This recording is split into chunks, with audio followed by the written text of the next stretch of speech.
nosso canal Jornal do Distrito. Muito obrigado para você que curtiu nossa página no Facebook, nosso perfil no Instagram e também nosso canal no YouTube. Como eu falei com vocês, nosso canal tem como principal objetivo falar sobre temas relevantes à sociedade feirense e também ao nosso distrito de Mariquitéria. Hoje eu trouxe o nosso entrevistado Antônio Rosevaldo, um especialista na área de economia, mestre, um grande profissional com uma reputação magnífica em Feira de Santana. E hoje ele é nosso entrevistado, eu fiz uma live ainda há pouco com ele e eu espero que vocês gostem. Professor, muito obrigado por ter aqui no nosso canal Jornal do Distrito. É um prazer ter um profissional como o senhor presente no nosso canal. Vou dar a oportunidade para o senhor se apresentar ao nosso público aí, fique à vontade. Ok, eu fico muito honrado com o convite, tá, Carlos? Para falar nessa nova ferramenta para divulgação de Feira de Santana e dos distritos. Eu sou Antônio Rosevaldo, eu sou economista e estatístico, sou professor da UFES, também sou professor da FAT, Faculdade Anísio Teixeira. Eu trabalhava até alguns 4 anos atrás na Gerba, onde eu fui coordenador regional. Já fui diretor de arrecadação do município de Feira de Santana. Já fui auditor fiscal, estou aposentado, né? Já fui antes diretor administrativo da Altiara, consultor de empresas. Um pouco de experiência. Tenho 61 anos de idade. Imagino que pouca experiência. A gente acumulou muita coisa na vida. Passamos por bons perrengues, bons e maus momentos, até chegarmos aqui. Então, é muito bom, é muito prazeroso estar compartilhando nossa experiência, principalmente com a juventude de Feira de Santana, para fazê-la entender o que é morar e viver nessa cidade. Com certeza, muito obrigado. E aí, como eu falei com o senhor durante a semana, é mais uma entrevista do que um bate-papo, né? Então, a primeira pergunta que eu venho falar para o senhor, perguntar ao senhor é: qual o cenário atual, como é que o senhor vê o cenário atual do emprego no Brasil, na Bahia, em Feira de Santana? Então, rapaz, o negócio está muito ruim porque ninguém esperava isso, né? Que chegasse aqui no Brasil, mas chegou. Hoje a mobilidade das pessoas é muito forte, principalmente aérea, e o vírus saiu da China no mês de agosto, né? Você sabe que ele transitava em Wuhan, na China, em agosto. De agosto ele teve a pandemia na China em dezembro, e ele chega aqui, nós estamos no mês de junho, e ele chegou aqui para a gente em fevereiro no Brasil. E aí foi muito ruim, porque nós entramos na crise sanitária, que é do coronavírus, sem sair de uma crise econômica. A economia brasileira já estava em crise tremenda, numa recessão econômica brutal desde 2014, na realidade. De 2014 a 2016, a economia teve crescimento negativo de 6,7%, ou seja, o produto interno bruto cai. Em 2017, ele cresce 1,32%, 2018 a economia cresce 1,31%, ou seja, bem abaixo da taxa média de crescimento de longo prazo, que é de 2,88%, que é acumulado entre 1980 e 2014. Ou seja, a economia brasileira, que impede esse crescimento pífio, ela não se recupera da recessão. O crescimento de 2019, a gente sabe que se ficar em 1,1, a gente vai soltar foguete, mesmo assim, abaixo de 17, 18. E 2020, com todos os planetas, todos os países que foram afetados pelo coronavírus, vão ter crescimento negativo. Infelizmente é isso. Eu, pessoalmente, trabalho muito no Brasil com um dado de 2 dígitos. Nós temos crescimento negativo, nós temos uma recessão de mais de 10%. O senhor acha, Infelizmente, isso. O senhor acha, então, que acima de 10% é o nosso crescimento negativo para 2020? Eu, pessoalmente, estou acreditando muito nisso. Os dados do PIB do primeiro trimestre já apontam muito nesse sentido, pois nós só fomos decretar isolamento domiciliar no Brasil na segunda quinzena de março, né? Meados de março, por ali, a maior parte dos estados. Ou seja, aquele dado de crescimento negativo de 1,5% é da crise econômica ainda, não é da crise sanitária. A crise sanitária vai gerar uma segunda crise econômica que é muito pior. E aí é que vem. Mês de junho, por exemplo, está terrível no mercado de emprego. As empresas estão demitindo bastante no mês de junho. Por quê? Se você for ver atualmente no Brasil a base monetária, o que é a base monetária? É o dinheiro que as pessoas têm para circular. Vai do M1, que é o papel moeda em poder do público, e o depósito à vista nos bancos, vai até o M4, que são títulos públicos. Ora, vamos trabalhar com o M1, que é o dinheiro que serve para o comércio funcionar, para circular a economia. A base monetária cresceu. O papel moeda de poder do público no mês de abril cresceu 11% e os depósitos cresceram 5% no mês de abril. Abril já é pandemia. E aí o que é que você vê? A base monetária cresce, mas a economia para. Há uma estagnação da economia nesse período, a partir de abril. Então a pergunta é, esse dinheiro da onde? O dinheiro não sumiu. Está retido nos bancos e no cofre do governo. Com E as certeza. pessoas estão morrendo, porque tem que furar o isolamento para ganhar o pão de cada dia. Hoje nós temos metade da nossa força de trabalho, isso repercute muito em Feira de Santana, ou desempregada ou na informalidade, ou seja, precisa ganhar o almoço para jantar, Com certeza. precisa, né? Então tem que sair, tem que se arriscar. Os pequenos empresários ficam na porta das prefeituras do Brasil inteiro, reclamando dos prefeitos porque fechou o comércio, mas são incapazes de reclamar do governo federal que não dá ajuda. O dinheiro existe, está parado. Os bancos Sim. estão lucrando com esse dinheiro. No dia seguinte, quando foi decretada a pandemia, o Banco 48 Central horas. liberou 1,2 trilhões para os bancos. E esse dinheiro está retido. E os bancos estão aplicando no próprio governo. Ou seja, Carlos, é assim que funciona. Quem está me assistindo. Eu te empresto R$ 1.000, você deixa os R$ 1.000 comigo e eu te pago o juros desse dinheiro, que é meu mesmo. Isso não existe, é o que os bancos estão fazendo. 1,2 trilhões está deixando lá, e as pequenas empresas que precisam desse dinheiro Estão para pagar sufocadas. salários, fornecedores, aluguéis, não está tendo esse dinheiro. Para você ter um dado, a Inglaterra pagou até o aluguel das pessoas. E o Brasil nem isso. É. E ainda nesse cenário, o pós-pandemia agora, quem vai ditar a economia real, a economia verdadeira? Será o setor público ou o setor privado? Deveria ser o setor privado, né? Porque ele tem hoje 2 trilhões aplicados em renda fixa. É uma poupança muito boa, que poderia ser colocada. Quando eu falo a você que a base monetária aumenta, é porque o dinheiro está retido em aplicações financeiras. Esses 2 trilhões que estão em renda fixa poderia ser utilizado. Mas o setor privado, ele é avesso a risco. Ele só investe se ele tem grandes possibilidades de ganho com risco menor. No momento pós-pandemia, que o desemprego é muito grande, não tem consumidores com renda, ninguém vai querer fazer investimento. Então sobra para o setor público. E o setor público, não só no Brasil, como em todo o planeta, vai se endividar para tocar a reconstrução econômica. Essa é a verdade. Aí que a gente avisa logo, como é que deve ser essa reconstrução econômica no Brasil? Através do consumo das famílias. O PIB brasileiro, 2/3 é o consumo das famílias. Então você tem que investir no consumo, ou seja, gerar renda para as famílias. Tirar renda é burrice nesse momento, ou então perversidade. Estou falando, por exemplo, no caso dos servidores públicos, tanto estaduais, como municipais, como federais. Se você retém renda dessas pessoas, elas reduzem o consumo. É um consumo certo, para que Mas, possa gerar renda e ajudar na recuperação da economia. Nós devemos ter um desemprego hoje em torno de 15% a 16%. No pós-pandemia, devemos estar beirando os 25% de desemprego. Infelizmente. Muitas pequenas empresas irão fechar. Muitos pequenos negócios não irão reabrir. Então, você precisa ter dinheiro circulando na base para poder reativar a economia. mas aí a pergunta é, você hoje tem o teto de gastos, a PEC que foi aprovada no governo de Michel Temer, a PEC 241, que limita o investimento público do governo federal, e também tem a economia neoliberal, a nova economia de Paulo Guedes, que o que vê nitidamente é que ele quer restringir o acesso ao crédito das pequenas empresas. Isso aí foi inclusive dito na reunião ministerial que aconteceu em abril. E aí o cenário parece que talvez não seja tão prazeroso em se enxergar, porque a gente sabe que o setor público vai precisar investir, mas você tem uma barreira, que é o investimento público, e automaticamente paralelamente você tem um governo que quer restringir o crédito ao máximo possível às famílias e as pequenas empresas. Isso não é um pouco meio estranho de se interpretar para o pós-pandemia? Olha bem, essas políticas neoliberais, em tempos de pandemia, em nenhum lugar vem dando certo. Todo mundo abdicou disso. Por que o Brasil quer continuar com essa história? Por favor, não vai.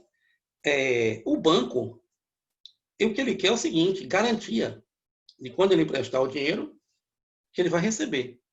O governo tem que dizer ao banco, olha, quem está dando dinheiro sou eu, você vai ser o mero repassador. Então, eu sou a garantia. O governo não está dando essa garantia. Porque me parece que é uma intenção desse governo, que é fazer o que a gente chama de, parece que é imunização de manada, de rebanho. De Ou rebanho. seja, você... Hã? De rebanho. De rebanho. Então, você, o que é que você faz? Você deixa todo mundo adoecer, morre um bocado de gente, abre covas coletivas, você crema, faz cremação das pessoas, para agilizar, morreu todo mundo, tinha que morrer, está imunizado, você recupera a economia, não tendo mais idosos para abalar a previdência, não tem nada. Essa é a intenção de quem faz isso. Tá, ninguém é doido. É, Então, com isso, você em um mês, você, no máximo 2 meses, você retoma a economia sem muita quebradeira. Você pode então, fazer isso. Ou então você pode fazer como o Vietnã.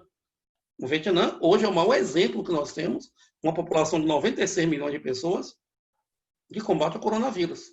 Isolou a população completamente, mas fez o quê? Deu bens, dinheiro para as pessoas ficarem em casa, comprando. E, olha, se você sair, você vai ser preso. Alguns ficam até brincando para tomar bala, ninguém sabe. Mas uma coisa é certa, o Vietnã, relato de pessoas que moram, brasileiros que moram no Vietnã, você sabe que o professor aqui é velho pra caramba e acaba tendo contato em diversas áreas. Relato de pessoas que moram no Vietnã é que tudo voltou ao normal. O novo normal, com máscara, com tudo, com álcool em gel, com sabão, mas voltou. As pessoas estão frequentando cinemas, bares, tudo, em 2 meses. E nós aqui estamos prolongando o nosso sofrimento em uma briga tremenda entre os poderes, União, estados e municípios. Estados realmente também me parece que se aproveitando da pandemia para lucrar, porque essa com compra de certeza. respiradores é ridícula. É ridícula. Na Bahia, o secretário de governo é quem intermediou as compras, tanto que ele pede demissão de imediato. No Rio de Janeiro, no Pará. Isso é Todos feio. os Isso é estados, né? horrível. E, É, por com outro certeza. lado, o governo federal que insiste em pisar na população. Porque quando você retém o auxílio emergencial, você provoca aglomeração em bancos e lotéricas. Isso você aumenta a contaminação. Com certeza. Isso Já, dificulta ainda mais a recuperação da economia. Esse é que é o grande problema. Quanto mais nós demorarmos, veja o caso de Feira de Santana. Se nós ficássemos abril isolados, um mês de abril inteiro isolados, nós hoje estaríamos voltando ao normal em Feira de Santana, com algumas restrições, barreiras sanitárias fechando a região. Se você lembrar bem as pessoas, nós não tínhamos casos de coronavírus nas cidades circunvizinhas praticamente há um mês atrás.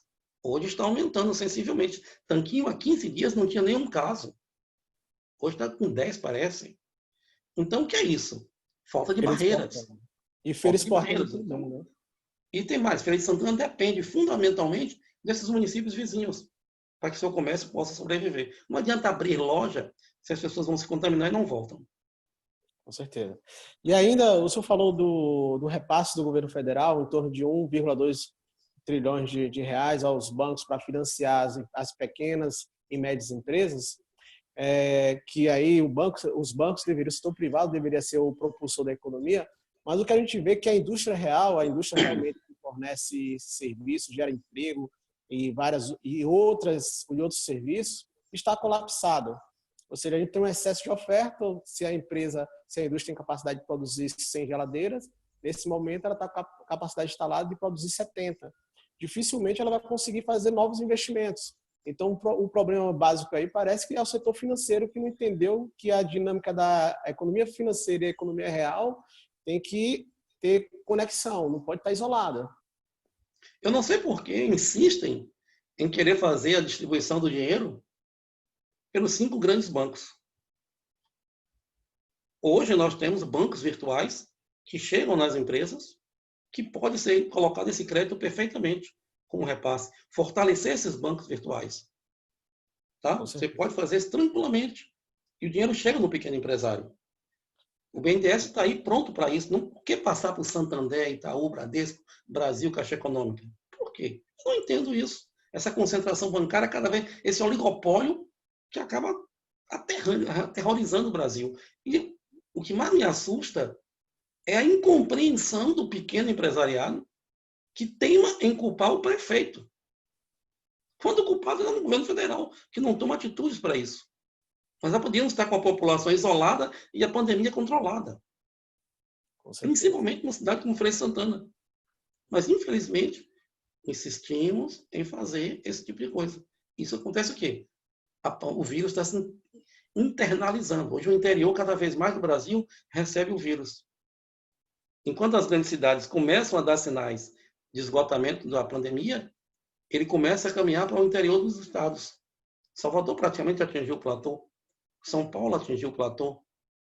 Rio de Janeiro não tem informações bem coerentes. Manaus Beleza. atingiu.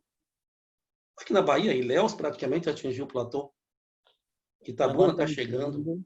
está entrando para as cidades do interior, a cidade Está entrando. de menor É o população. caso de Feira de Santana, Irará, Coração de Maria, Etc. Santinho, como eu referi, Santa Bárbara, é um caso sério, Anguera, é um caso grave hoje. Então, está entrando cada vez mais nas cidades pequenas, e aí é problema, porque nós não temos sistema de saúde praticamente nessas cidades pequenas. Serviço de ambulância para trazer essas pessoas. Praticamente é uma ambulância para o município. Levar para regular, por exemplo, Feira de Santana hoje está esgotado o sistema público. Você tem que transferir para Salvador. Ir em Salvador e voltar é uma logística tremenda. Então, esse é que é o grande perigo hoje. Cidade do interior. E se você trava as cidades do interior, aí que vem um grande dilema. Você trava o comércio de cidades como Feira de Santana, que as pessoas não vêm comprar. É complicado. E agora entrando mais em Feira de Santana, o cenário real do emprego em Feira de Santana. Qual a sua perspectiva, qual a sua visão? Esse ano temos eleições municipais, que é super importante. E qual a recomendação o senhor daria para o novo prefeito que vai assumir aí em 2021? Olha bem, Feira de Santana tem hoje cerca de 140 mil pessoas na sua população economicamente ativa. O que é isso? Para quem não é da área da economia. As pessoas que estão em idade de trabalhar, é a força de trabalho. Dessas aí eu tenho hoje em torno de 20 mil desempregados, com certeza. Com ambulância e tudo mais, uns 30 mil. Então eu devo ter 120 mil pessoas trabalhando hoje no mercado formal. Eu tinha, né? Eles viam demite pra caramba, a gente não sabe o impacto que vai dar nisso aí. Alguns setores estão sendo muito castigados nesse momento. Eu não entendo como é que você permite que o centro de abastecimento funcione. Os vídeos que viralizaram ontem na internet do centro de abastecimento é horrível. Você permite aquilo e não permite um shopping center funcionar. Por que, Carlos e demais? Não adianta você pensar Feira de Santana, Brasil, como Europa. Você não consegue. Você não vai conseguir fazer um isolamento de uma população que metade da força de trabalho está na informalidade, precisa ganhar o MEPA. Certo? Você não vai conseguir fazer isso. A não ser que você dê dinheiro para ele. Mas veja só o auxílio emergencial. Para que foi o auxílio emergencial? Para que as pessoas ficassem em isolamento até passar a pandemia. Foi o que as pessoas fizeram. Foram tomar cachaça com R$ 600. Você via as pessoas bebendo. Eu moro aqui no Casebre, as pessoas bebendo, comemorando os R$ 600. Ontem mesmo estava num bar, as pessoas que receberam dinheiro comemorando. Ou seja, foi dado assim aleatório o dinheiro. Então, a União gastou o dinheiro e uma boa parte, não vou dizer toda, seria irresponsável nesse sentido, e imprudente, mas uma boa parte ficou no lazer das pessoas. Então, não houve isolamento da população. E aí você atinge os pequenos negociantes, que são invisíveis, inclusive, né? Estou falando daquela lojinha de bairro. O cidadão, uma cidadã que foi demitido no mercado formal por causa da crise econômica, que eu me referi há alguns minutos atrás, que nós entramos na crise sanitária após uma crise econômica, e as pessoas saíram do mercado formal, não conseguiram reposição de emprego, elas abriram uma lojinha, um restaurantezinho, um salão de beleza, um barzinho, na periferia, nos bairros. Esses são os mais atingidos. A gente estima, segundo dados do Sebrae, eu concordo com isso, eu digo a gente, que 30% não reabrem. 30%. Ou se estabelecem redes de solidariedade para essas pessoas, ou elas não vão abrir. São Paulo fez uma boa ideia, está tentando fazer isso na faculdade agora, Anísio Teixeira, incrementar, que é o seguinte, pessoas, instituições, através da vaquinha eletrônica, da vaquinha, né? Você pega recursos. Um exemplo, nós fizemos assim um modelo, 200 pessoas, cada uma por mês, doando R$ 50.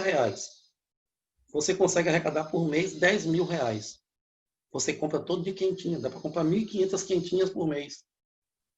Você pode comprar de 5 restaurantes, 300 quentinhas de Você pequenos transfere restaurantes, e produto. você entrega à comunidade de baixa renda. Ou seja, você transfere o produto, você tira o dinheiro de uma classe média que teve posses, compra do restaurante gerando emprego e dá o alimento. Nem gerando, é mantendo o emprego. Mantendo o emprego, né? Mantendo o Então, emprego e dando comida a quem precisa. Você consegue fazer uma transferência de renda. Em São Paulo está fazendo isso, então as ideias começam a surgir. Está na hora do empresário que se diz meritocracia, já que se fala tanto em meritocracia, de qualidade, está na hora do empreendedorismo funcionar. Eu ouvi ontem aqui um rapaz que se diz dono de loja, se queixando que vai quebrar, que vai fechar. O que você está fazendo para evitar isso? O que você está fazendo? Ah, meu ramo é de confecções, eu não consigo fazer vendas online. Como não consegue fazer vendas online? O cidadão lá do Feiraguai está fazendo venda online. O marketing digital é uma referência hoje. Por que não utilizar? Para aí, o discurso de meritocracia é só para criticar o outro lado político que você não gosta? Não. Está na hora de mostrar a qualidade. E só vai sobreviver a essa pandemia. Quando você me pergunta sobre pós-pandemia, vai sobreviver. Nas crises acontece isso. Sobrevive quem tem qualidade, quem tem inteligência, quem tem visão de empreendedor, na acepção da palavra, e não no verbinho bonitinho para se aparecer. Com certeza. Professor, ainda nesse tema aí de economia solidária, no Sul e Sudeste a gente experimenta ainda uma grande quantidade de cooperativas agropecuárias, né? O Nordeste, de modo geral, não tem essa tradição. E a gente vê algumas localidades em Feira de Santana que têm potenciais de se desenvolver, mas infelizmente parece que falta algum esforço técnico, esforço político, esforço de algum grupo de empresário. Estou falando porque, assim, eu sou de origem do distrito de Maria Quitéria. Maria Quitéria hoje é o maior distrito de Feira de Santana, onde sua população realmente é uma população rural, diferente de Humildes, que hoje praticamente é um bairro de zona urbana de Feira de Santana. Aí, na sua opinião, a cooperativa agropecuária, ainda no pós-pandemia, seria uma ótima solução, seria uma alternativa? Ah, bem, Maria Quitéria tem 23 mil habitantes no último censo. E olha que separou de Matinha. Matinha, houve a separação. É uma população muito rural, com boa produção na agricultura familiar, muito calcada na agricultura familiar. Infelizmente, no Brasil, no Nordeste, melhor dizendo, a cultura cooperativa, o associativismo não vingou, porque ele é muito atrelado à política partidária. Então, não tem um sentimento que os europeus que colonizam o sul do país implantam. Né?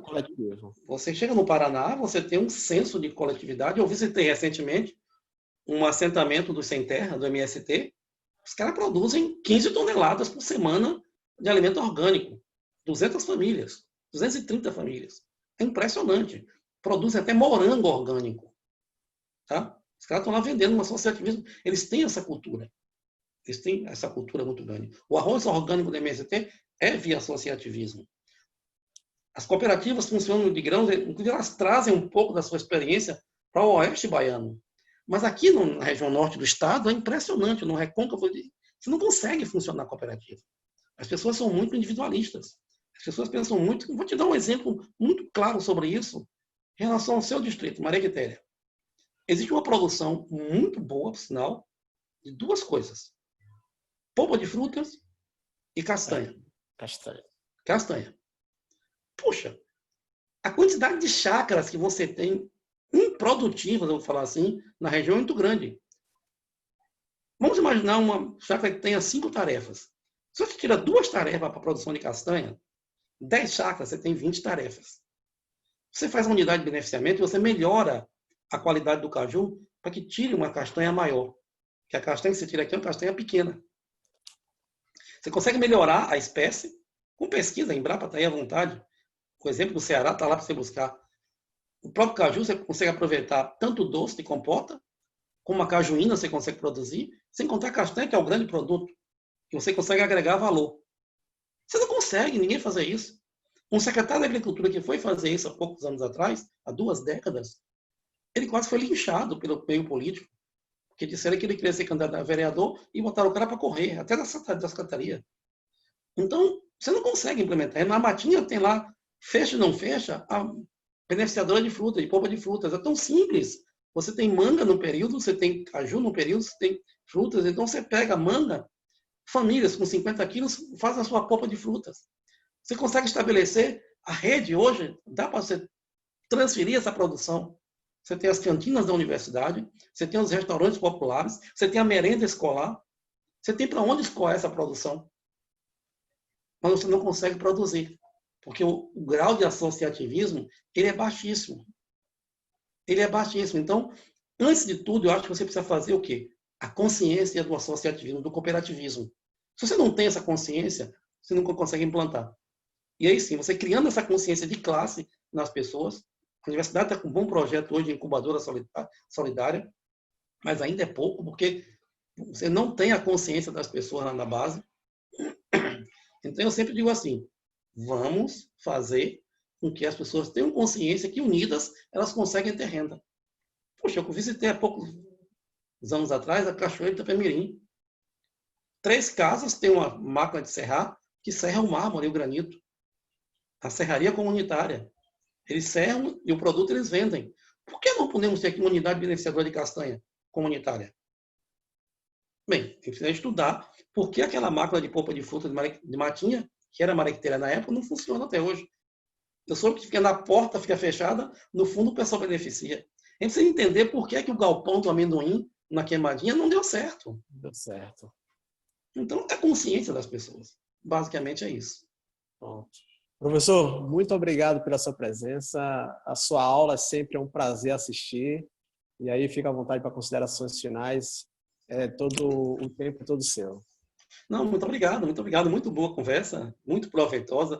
Falar sobre economia feirense é um negócio que, se deixar, eu vou falar aqui o dia inteiro, porque me empolga muito essas coisas de Feira de Santana. Olha que ficamos só em Matinha e Mariquitéria.